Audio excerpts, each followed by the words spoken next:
December 9th, Advent. Truly, truly, I say to you, you will see heaven opened and the angels of God ascending and descending on the Son of Man. John chapter 1, verse 51. Why is Jesus called the Son of Man in verse 51 and elsewhere in the Gospels? It has everything to do with Advent.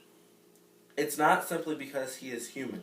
It's because the figure of a Son of Man in Daniel chapter 7, verse 13 is both human and far more than human.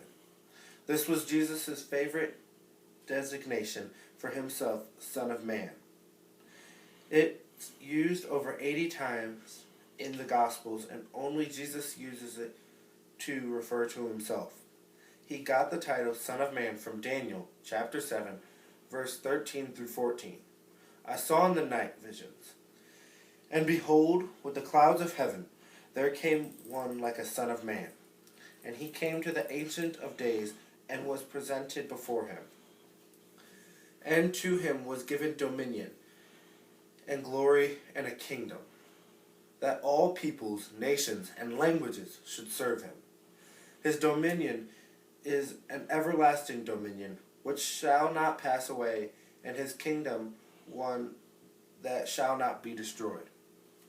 This is the language of kingship and glory and sovereignty. John chapter 3 verse 13, chapter 5 verse 27, and chapter 6 verse 62. But it has a different ring than the titles of Son of God and King of Israel. It sounds more lowly and ordinary. So when he used it, it claims to kingship and glory and sovereignty didn't sound so overt. Only those who had ears to hear broke through to the exalted meaning of the term Son of Man when Jesus used it. So this time, it was not the Jewish leaders who used the title to bring him to the cross. Jesus himself used it that way. The key verse is John 3, chapter 3, verse 14 through 15.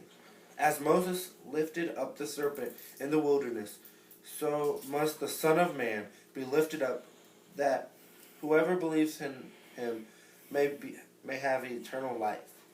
So you could say that the greatest glory Nathaniel, or you and I, would ever see is the glory of the Son of Man, the Lord of heaven, whose dominion is an everlasting dominion, lifted up on a cross to die for sinners.